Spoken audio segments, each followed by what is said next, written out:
জাতি হিমন্ত বিশ্ব শৰ্মাই ভাঙিছে গোটেই জাতিটোক কাণমান কৰি দিছে আৰু এই ক্ষেত্ৰত উৰুকা দিশত বদৰুদ্দিন ৰাজপল ডাঙৰীয়াই তেখেতক সহায় কৰিছে কোনোবাই যদি ইউডিএফক ভোট দিয়ে তেতিয়াহ'লে এডিএফে এটা ভোট পাব এটা ভোট আপোনাৰ কংগ্ৰেছৰ নষ্ট হ'ব দুটা ভোট বিজেপিৰ লাভ হ'ব এটা ভোট যদি আপোনালোকে ইউডিএফক দিয়ে তাৰমানে দুটা ভোট বিজেপিক দিয়া হ'ব ৰাইজ এই অঞ্চলত আমি ৰাজনৈতিক বহু কথা পাতিছিলোঁ আৰু পৰৱৰ্তী সময়ত মই যেতিয়া বিধায়ক হলো মন্ত্ৰী থকা অৱস্থাত এই অঞ্চলটোকে কেন্দ্ৰ কৰি মই কেনেকৈ এই অঞ্চলৰ ৰাইজৰ আৰ্থিকভাৱে উন্নত কৰিব পাৰোঁ তাৰ কাৰণে নিজকে মই চিন্তা চৰ্চা কৰি আছিলোঁ আজি ক'ব লাগে বিজেপিক ভোট নিদিব কিয় নিদিব কিন্তু মই আজি বেলেগ কথা ক'বলৈ খুজিছোঁ মোৰ মনত পৰে যে মোৰ বহুত মানুহ 10-20 হাজাৰ মানুহ শিঙিমাৰী হাই ছেকেণ্ডেৰী স্কুল মোৰ কিয় জানো তেতিয়া মন গ'ল মোক ক'বলৈ যে এই মানুহখিনিৰ সেইদিনা যাবলৈ ৰাস্তা নাছিল ইয়াৰ পৰা নগাঁও যাবলৈ এনেকুৱা ৰাস্তা বেয়া এই লোকসকলে জানে ৰূপহী দলংখনটো যাব নোৱাৰে বেয়া আপোনালোকে চামগুৰি দি এনেকৈ ঘূৰি পেলাই যাব লাগে সেই সময়ত মই ভাগ কৰিছিলোঁ কোনো ভবাই নাছিল যে আমিতো নেশ্যনেল হাইৱে এটা যায় অসমত ষ্টেট হাইৱে এটা হ'লে এইফালেদি এটা ৰাস্তা কৰি তেজপুৰলৈ নিব পাৰিম এই যে মোৰ মূৰত সোমাই থাকিল তাৰপিছত তৰুণ গগৈ ডাঙৰীয়াক মই ক'লো যে আপুনি ষ্টেট হাইৱেটো যিটো কৰিব খুজিছে সেইটো ৰুটটো আমাৰ শিঙিমাৰী হৈ ৰূপহী গৈ আমাৰ এই ৰাস্তাটোৰে দিয়ক তেতিয়াই মই কৈছিলোঁ যদি আজিৰ নিচিনা আপোনাৰ যদি ৰেকৰ্ড কৰি ৰাখিব পৰা ব্যৱস্থা আছিল সেইটো চাব তেতিয়াই মই কৈছিলোঁ যে এই ৰাস্তাটো যদি হয় এই অঞ্চলৰ মাটিৰ দাম বাঢ়িব মাটিৰ দাম যেতিয়া বাঢ়িব এই অঞ্চলৰ মানুহৰ হাতত টকা পইচা বাঢ়িব বিভিন্ন ব্যৱসায় পাতি বাঢ়িব বিভিন্ন গাড়ী চলিব বিভিন্ন যাতায়াত হ'ব এই অঞ্চলত গুৰুত্ব বঢ়াৰ লগে লগে মানুহৰ ক্ৰয় ক্ষমতা বস্তু কিনাৰ ক্ষমতা পাৰ্চেজিং ক্ষমতা বাঢ়িব সেই কথা আগত ৰাখি যেতিয়া আমাৰ আৰম্ভ কৰিছিলোঁ ৰাস্তা চেংচন নহয় পিছত আমি কণ্ট্ৰেক্টৰক কৈ চেংচন নোহোৱাকৈয়ে ৰূপহী দলংখন মই আধাৰিলা কৰিছিলোঁ কেনেকৈ কাম কৰিছিলোঁ তাৰ এটা নমুনা দিব বিচাৰিছোঁ তাৰপিছত যিসকল ইয়াত বয়োজ্যেষ্ঠ লোক আছে মনত আছে যে গৌৰৱ গগৈ ডাঙৰীয়া আৰু মই আহি তৰুণ গগৈ চৰকাৰৰ দিনত এই ৰাস্তাটো আধাৰিলা কৰিছিলোঁ একদম গুৱাহাটীৰ পৰা মৰিগাঁও হৈ এই গোটেই ৰাস্তাটো হোৱাৰ লগে লগে আজি আপোনালোকৰ এই বিল্ডিং হৈছে নে নাই কওকচোন আগতে আছিল নেকি আজিকালি এই অঞ্চলৰ মাটিৰ দাম বাঢ়িল নাই আপোনালোকৰতো কংগ্ৰেছী কেইটাৰ চিৰুম আমাৰ কংগ্ৰেছী আমি ৰাস্তা কৰিছোঁ আমাৰ বাঢ়িবই বিজেপি এজিপি কেইটাওতো বাঢ়িছে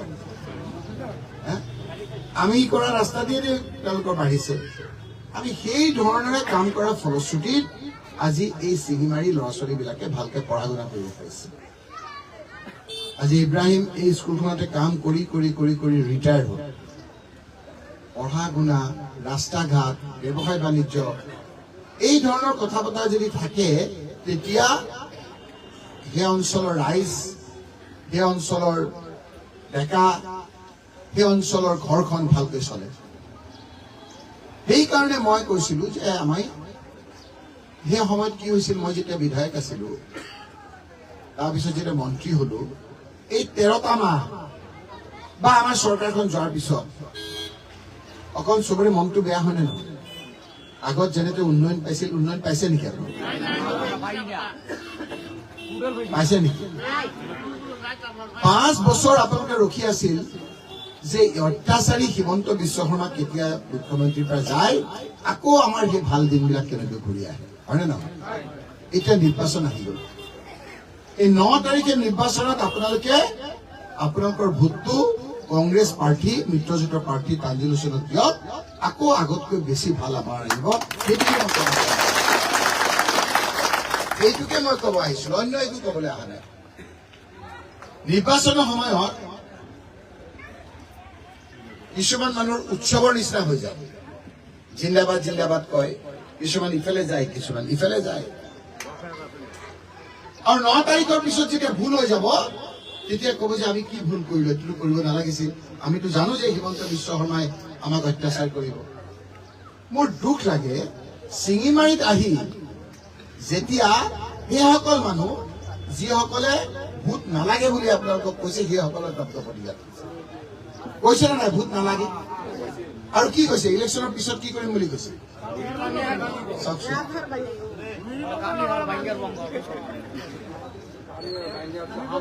এই লোকসকল যিসকলে ইমান বেয়া বেয়াকে কৈ আছে, সেই লোকসকলৰ কিছুমান মানুহ আহি ইয়াত ঘূৰি ফুৰিছে আৰু সেই লোকসকলে গোটেই সমাজখন বিভ্ৰান্তি কৰিছে। পৰিৱেশ সৃষ্টি কৰি বৈতৰণি পাৰ হ'বলৈ গৈছে। আজি হিমন্ত বিশ্ব শৰ্মাই যদি কাৰোবাৰ কামি হাৰ ভাঙিছে, তেতিয়াহ'লে সকলোতকৈ বেছি কামি হাৰ ভাঙিছে কাৰ্বি আংলঙৰ মানুহৰ। কাৰ্বি আংলঙৰ খিলঞ্জীয়া মানুহৰ মাটি কাঢ়ি 40,000 বিঘা মাটি যি আদানী আম্বানীক দিছে, তাৰ ফলত কাৰ্বি আংলঙৰ মানুহৰ কামি হাৰ ভাঙি গৈছে। আহোম সম্প্ৰদায়ৰ লোকসকলৰ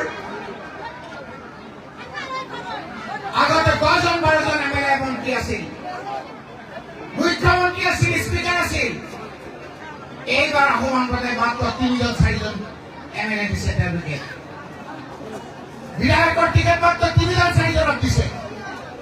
সকলোতকৈ যদি কামি হাৰ ভাঙিছে, আহোম সম্প্ৰদায়ৰ ভাঙিছে। সকলোতকৈ যদি তেওঁ কামি হাৰ ভাঙিছে, তেতিয়াহ'লে তেওঁ 6 জনগোষ্ঠীক জনজাতি দিম বুলি যে নিদিলে, সেই জনগোষ্ঠীসমূহ শক্তি কাৰণে আদি কৰি সকলোকে ভাঙিছে, উঠিব নোৱাৰা কৰি পেলাইছে সেই জাতি জনগোষ্ঠী। অসমীয়াত্বৰ কথা কয়, অসমীয়াত্বৰ কামিহাৰ যদি ভাঙিছে, কা আইন আনি আজি হিমন্ত বিশ্ব শৰ্মাই ভাঙিছে। গোটেই জাতিটোক খানমান কৰি দিছে।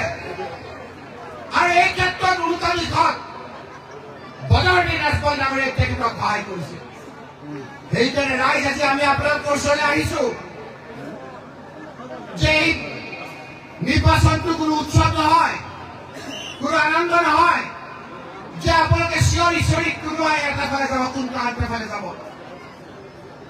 এই আমনি কৰি আপোনালোকে যিটো ভোট দিব, সেই ভোটৰ প্ৰভাৱ আপোনালোকৰ ল'ৰা ছোৱালীৰ ভৱিষ্যতৰ ওপৰত পৰিব।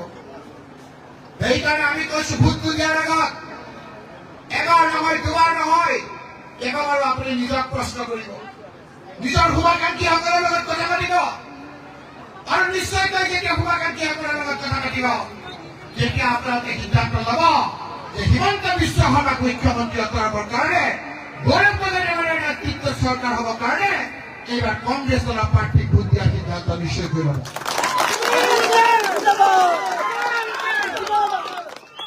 এই আমলিটোৰে আপোনালোকে এনেকুৱা কাম নকৰিব যাৰ ফলশ্ৰুতিত আপোনালোকৰ ল'ৰা ছোৱালীৰ ভৱিষ্যত বেয়া হয়, আকৌ সেই অন্ধকাৰময় এটা পৰিৱেশৰ সৃষ্টি হয়।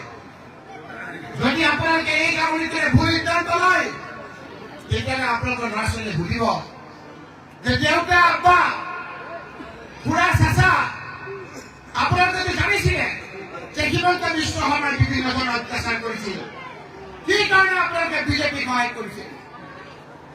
সেইকাৰণে মই এতিয়া আপোনালোকক ক'বলৈ আহিছো, কোনোবাই যদি UDFক ভোট দিয়ে, তেতিয়াহ'লে ADFে এটা ভোট পাব। এটা ভোট আপোনাৰ কংগ্ৰেছৰ নষ্ট হ'ব, 2টা ভোট বিজেপিৰ লাভ হ'ব। এটা ভোট যদি আপোনালোকে UDFক দিয়ে, তাৰমানে 2টা ভোট বিজেপিক দিয়া হ'ব। ৰাইজ ভোটবিলাক নষ্ট নকৰিব। মই জানো ইয়াত UDFৰ কোনো শক্তি নাই, তথাপি মই আপোনালোকৰ মোৰ এটা দায়িত্ব আছে, কাৰণ 2001ৰ পৰা আপোনালোকে মোক মৰম কৰিছে। এই মৰমৰ প্ৰতিদান কি হৈছে আপোনালোকে দেখিছে। বহুতে কয় যে আমাৰ ফায়াৰ ব্ৰিগেড নাই। মোক কি আপোনালোকে কৈছিল নেকি ইয়াত ফায়াৰ ব্ৰিগেড লাগে বুলি? মই প্ৰতিনিধি হিচাপে আপোনালোকে ইয়াত ফায়াৰ ব্ৰিগেড দিছো নে নাই? কম ৰাইজ, আমাৰ লাগিছে নে নাই? অকল ইয়াতে নহয়, টাউনৰ বাহিৰে কোনটো অৱস্থিত দুটা ফায়াৰ ব্ৰিগেড আছে চাওক। আজি হয়তো হয় আমবাগান কাটি লৈ গুচি গৈছে, আমবাগানতো আমাৰ ফায়াৰ ব্ৰিগেড আছে। আজি আপোনালোকৰ ওচৰতে ইঞ্জিনিয়াৰিং কলেজ হৈছে, চামগুৰিত ইঞ্জিনিয়াৰিং কলেজৰ কাৰণে কোনোবাই মোক দৰখাস্ত দিছিল নেকি? ৰাইজ কেনেকে কাম কৰিছিলো আজি সোণাৰীবাৰী এই অঞ্চল। আজি এটা উদাহৰণ, আপোনালোকৰ ইয়াতে যে গৰুমৰাত কি আছে? গৰুমৰাত ITI নাম শুনিছিল, কোনো মানুহে শুনা নাছিল। এটা সমষ্টিত দুখন ITI হৈছে। সেইকাৰণে শুনিছো মই যে ৰকিবুল হুছেইনে কি কৰিছে ইমান প্ৰচাৰ নকৰো, কাৰণ মোৰ মানুহখিনিৰ প্ৰতি মোৰ এটা দায়িত্ব আছে, কাম কৰাৰ দায়িত্ব মোৰ। আপোনালোকক মই কৈছো, এইবাৰ কংগ্ৰেছ পাৰ্টি কান্দি ওচৰত আপোনালোকে ভোট দিয়ক, আকৌ আগৰ নিচিনা আপোনালোকে হাঁহিব পাৰিব।